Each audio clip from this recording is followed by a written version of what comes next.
కవిత పార్టీని మీరు చూసే ఉంటారు. ఆ రోజు టీఆర్ఎస్ పార్టీతోంటే చంద్రశేఖరరావు 2 సార్లు అధికారంలోకి వచ్చిండు తెలంగాణలో.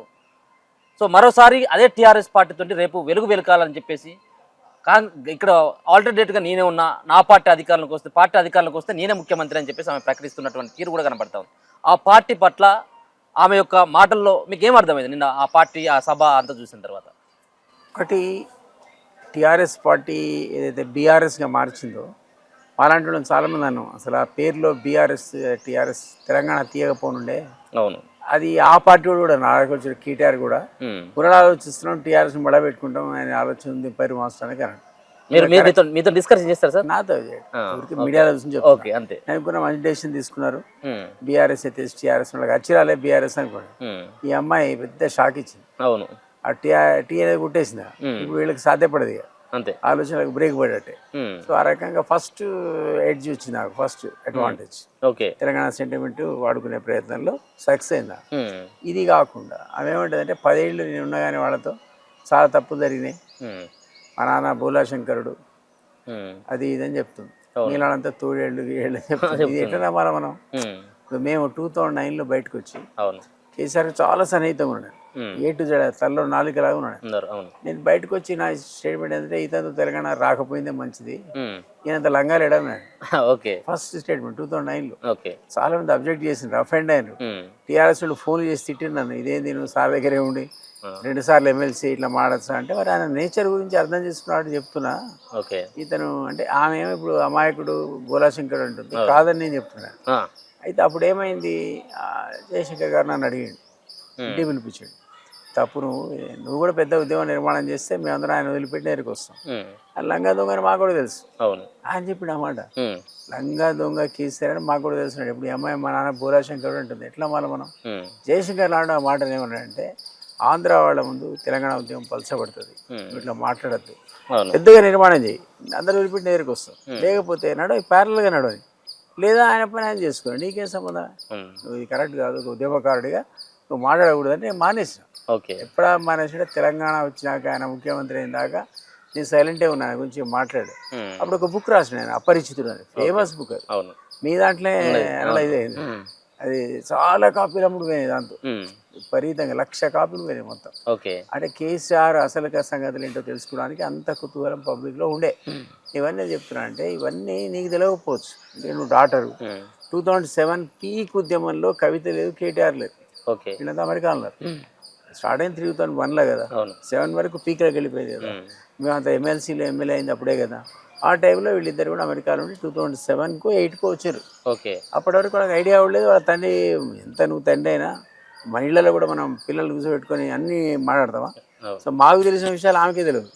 సో నేను ఆమె చెప్పే తప్పు, ఆమె అందులో భాగస్వామి ఉందా లేదా, వాటాలు ఉన్నాయా లేదా అనేది నేను చెప్పలేను. కానీ ఆ 10 ఏళ్ళు నువ్వు సైలెంట్ ఉండే, ఈరోజు తెలంగాణ ఉద్యమంలో అన్యాయాలు జరిగినాయని మాట్లాడడం కానీ, మీ నాన్నను ఆడిపోసుకోవడం కానీ, మేము కూడా ఆడిపోసుకున్నాం. ఇది ఎందుకో పబ్లిక్ యాక్సెప్ట్ చేస్తారా క్వశ్చన్ మార్క్. పార్టీ గురించి అడిగినావు, వ్యాక్యూమ్ ఉంది, నేను అన్నట్టు పొలిటికల్ వ్యాక్యూమ్ ఉంది. ఫస్ట్ ఆఫ్ ఆల్ బీఆర్ఎస్ 10 ఏళ్ల పరిపాలన తెలంగాణ ఆకాంక్షలు నెరవేర్చకుండా ఫెయిల్ అయింది. దానివల్ల మనం ఒక ఆల్టర్నేట్ కోసం ఎత్తుకొని మాలాంటి కూడా బీజేపీలో బయటకు వచ్చి ఈయనను ఓడగొట్టాలనే ఉద్దేశంతో ఈవెన్ నిరుద్యోగులు 2,00,000 వాళ్ళ ఖర్చుతో తిరిగి ఓడగొట్టిన కేసీఆర్. వచ్చిన రేవంత్ రెడ్డి అంతకంటే తక్కువేం లేడు, ఆయన ఈక్వల్గా ఉన్నాడు. ఆ లూటీ వాళ్ళ అన్నదమ్ములది లూటీ జరుగుతుంది. సో ఇప్పుడు ఏమైందంటే విదిన్ 2.5 yearsలో డబ్బులు రారంటున్నాడు, అన్నిటికి మించి డబ్బులు అయితే ఇంకా ఆయన ఏం చేస్తాడు, అది చేసిండు, అంతకుమించి ఆయనతో కాదని తేలిపోయింది. బట్ ఇప్పుడు మళ్ళీ ఫ్లాప్ అయినాక కాంగ్రెస్ కూడా నువ్వు అన్న పొలిటికల్ వ్యాక్యూమ్ ఏర్పడ్డది. ఈ వ్యాక్యూమ్లో ఎవరు రావాలి, ఆ వ్యాక్యూమ్లో రావాలని కవిత ప్రయత్నం చేస్తుంది. ఇది ప్రజలు యాక్సెప్ట్ చేస్తారా? ఎందుకంటే నువ్వు ఎంత నాకు ఇవన్నీ తెలియదన్నా కూడా అంత తోడేళ్ళని ఉన్నాయి గుండ్రాకల్ని వాళ్ళ దాంట్లో ఇరుక్కపోయిండు అనేది ఏం కేసీఆర్ ఆయన మర మనిషి అన్నది. మన మనిషి కాదు, మన మనిషి అయిపోయింది అన్నది. ఇవన్నీ వినడానికి రెటారిక్గా బాగానే ఉన్నా, పదప్రయోగం బాగానే ఉన్నా, అది యాక్సెప్ట్ చేయడానికి ప్రజలు సిద్ధంగా ఉన్నారని అనుకోను. ఈమె కూడా ఒక షర్మిల లాగా కొంతకాలానికి ఆమె ఉన్నప్పుడైతే మనకు అర్థమే కాలేదు, జనం వేల మేరకు ఎందుకు పరిగెత్తున్నారు, మనకు తెలుసు ఎందుకు పరిగెత్తారు. ఇది కూడా అదే పరిస్థితి నాకు అనుమానంగా ఉంది. ఆమె నేను స్వాగతిస్తున్నా, ఒక మహిళగా ఆమెకి స్వాగతం పలకాల్సిందే. పొలిటికల్గా నీకు నాకు కూడా హక్కు ఉంది. పార్టీ పెట్టాను నేను ఇప్పుడు తెలంగాణ రాష్ట్రీయ యువతలు పెట్టుకో ఢిల్లీది ఎవరికి నడిపినా వాళ్ళు నడుపుకుంటున్నాయి. నువ్వు కాదనిలే పక్కన కాదనిలే, నా దుకాణం నా చిన్న దుకాణం నడుస్తున్నాయి. ఆమె కూడా హక్కు ఉంది. కానీ ఆమె ఉన్న వ్యాక్యూమ్లో వ్యాపించగలుగుతుందా? అంటే తెలంగాణ సీఎం స్థాయికి పోతుందా? తెలంగాణ అన్నటువంటి పదాన్ని ఒక పక్కన కేసీఆర్ పెట్టుకున్నప్పుడు ప్రజలు ఓన్ చేసుకున్నారు. కానీ కవిత పెట్టుకున్నటువంటి ఈ టీఆర్ఎస్ ని ఈ తెలంగాణ అన్నటువంటి పదాన్ని ఓన్ చేసుకున్నటువంటి పరిస్థితులు ఇలా తెలంగాణ సమాజం ఉందా అసలు? లేదంటే అసలు తెలంగాణ వచ్చేసింది, అయిపోయింది. ఇదివరకు ఉన్న తెలంగాణ ఆ ఊపే లేదు. బట్ బీఆర్ఎస్ కంటే టీఆర్ఎస్ బెటర్ వర్డ్, అది మనం అనుకున్నాం కదా.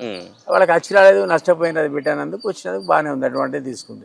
కానీ పెద్ద పెద్ద గొప్ప వాళ్ళు కూడా ఎవరైనా పార్టీలో చేయని వాళ్ళు లేరు. ఎవరో చెన్నాలింగ, ఇంకెవరు ఆదిలాబాద్ వాళ్ళు, మామూలు ఎవరో ఆల్రెడీ స్పెంట్ ఫోర్సెస్ వాళ్ళు తప్ప పెద్ద ఊపిలో కొత్త వాళ్ళు కూడా కనపడట్లేదు. ఇంకోటి నేనే సీఎం అయితే అంటారే, కొత్తగా ఒక బీసీ కాన్సెప్ట్ వచ్చింది, అద్భుతంగా వచ్చింది, మామూలుగా రాలేదు. గతంలో ఎప్పుడు ఇంత తీవ్రంగా లేదు.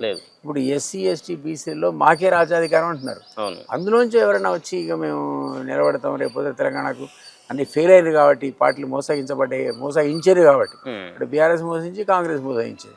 వచ్చిన వ్యాక్యూమ్లో ఎవరు రావాలి? బీజేపీ రావాలి. వాడు మంచిగా పండుకోను లేస్తలేడు కాబట్టి వ్యాక్యూమ్ వచ్చింది. ఈ వ్యాక్యూమ్లో ఒక పవర్ఫుల్ బీసీ లీడర్ కనుక ఎమర్జీ అయితే అట్లాంటి వాళ్ళు కలిస్తే 10 మంది మంచి ఆల్టర్నేటివ్. కానీ మళ్ళా అగ్రవర్ణాల నుంచి వచ్చి అదే కుటుంబం నుంచి వచ్చి నేను ఇప్పుడు ముఖ్యమంత్రి అయితే 5వ రోజు అని డిక్లేర్ చేస్తే ఎట్లా ప్రజలు యాక్సెప్ట్ చేస్తున్నారో నాకైతే అర్థం కావట్లేదు. నేను కూడా సుదీర్ఘకాలం అడ్మినిస్ట్రేటర్గా ఉన్నా, మంత్రుల పిఎస్గా ఉన్నా, రాజకీయాలు కూడా ఉన్నా, అండ్ ఉద్యమకారుడు ఉన్నా. నాకే ఏదో రోజు ముఖ్యమంత్రి మనందరం ఏంటి మరి నేనని కాదు, ఈ ఎస్సీలు ఎస్టీలు బీసీలు ఎవరైతే ఈరోజు అధికారంలో మాకు భాగస్వామ్యం కావాలని చెప్పి అందరు ఏకమైనరో వీళ్ళ పరిస్థితి మళ్ళీ అదే పరిస్థితి అంటున్నాను. ఇప్పుడు రాజకీయంగా కవితకు భవిష్యత్తుని ఇచ్చినటువంటి వాళ్ళు వాళ్ళ నానే 100% ఆయనకు ఎంపీగా ఓడిపోతే ఎమ్మెల్సీగా ఇట్లా రకరకాలైనటువంటి అవకాశాలు ఇచ్చింది.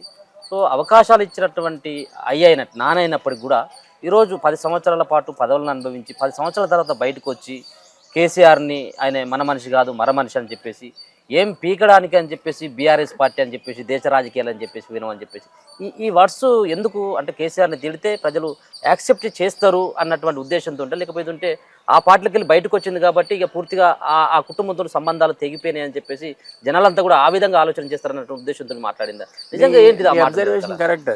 కేసీఆర్ని తిడితేనే ఎక్కువ పబ్లిసిటీ వస్తుంది. ఊరికేనే నాకు నీతి వాక్యాలు పలికి నేను రాబోయేలో సీఎం అయితే మా అజెండా ఇది పాంచజన్యం అంటే పబ్లిక్ యాక్సెప్ట్ చేయరు. నువ్వు కేసీఆర్ని అటాక్ చేస్తుంది. తర్వాత ఇది ఒకటే కాదు, నువ్వేమంటున్నావు, అక్కడ జరిగినటువంటి కార్యక్రమాలని తప్పుడు కార్యక్రమాలు అంటావు, నువ్వు అందులో భాగంగా ఉన్నావు అని మేము అంటున్నాం. నువ్వు చెప్పు ఇప్పుడు అవి ఏంటి? అవి అవి చెప్పాలి కదా. ఆ బ్లాక్ పేపర్ ఏంటి? గవర్నమెంట్ పబ్లిష్ చేస్తే వైట్ పేపర్ అంటారు, నువ్వు ప్రైవేట్గా పబ్లిష్ చేస్తే బ్లాక్ పేపర్ అన్నావు. ఆ వాస్తవాలు ఏంటి? అవి ఆ చీకటి కోణం టీఆర్ఎస్లో ఏం జరిగిందో నువ్వు అందులో భాగంగా ఉండి చెప్పకపోతే ఎట్లా అంటున్నాను. ఎన్ని ఎంపకాయలు వేసుకున్నా తప్పు సారీ చెప్పినా నడవదు. అది కూడా ప్రజలకు చెప్పాలి. ఇప్పుడు మాలాంటి వాళ్ళు తిట్టి వచ్చినాం ఇట్లా అని అట్లా అని పబ్లిక్ మీద పట్టించుకోలే, వదిలేసిండ్రు. లేకపోతే పని తెలంగాణ ఉద్యమంలో ఇల్లంతా అని ఈరోజు ఆమెకు మీరు అన్నట్టు అన్ని రకాల పదవులు అనుభవిస్తూ అందులో భాగం ఉందని మీరు అనుకున్నంతసేపు అనుకొని కుటుంబ పాలన మనం కూడా లెక్కేసినాం. ఆమెను కూడా ఇప్పుడు ఆమె బయటకు వచ్చి నాకు అందులో వాటా లేదంటే మనం ఇదేమనుకుంటాం. కానీ అదర్వైజ్ వాళ్ళంతా ఒకటే అనుకున్నాం, మనం ఒకే గుటి పక్షులు అనుకున్నాం. కాదంతా అని చెప్తుంది. రేపు ఇంకోటి వెళ్తాడేమో అందులోకి వెళ్ళి ఏ సంతోషం వెళ్ళి నాకు ఆ కుటుంబంతో సంబంధం లేదు అంతా వాళ్ళే అని మళ్ళీ అంటాడేమో. ఈ మధ్యలో ఇవన్నీ విచిత్రంగా ఉంటాయి. బట్ ఏదేమైనా ఈ రోజు అయితే పొలిటికల్ మైలేజ్ కొంత వచ్చింది.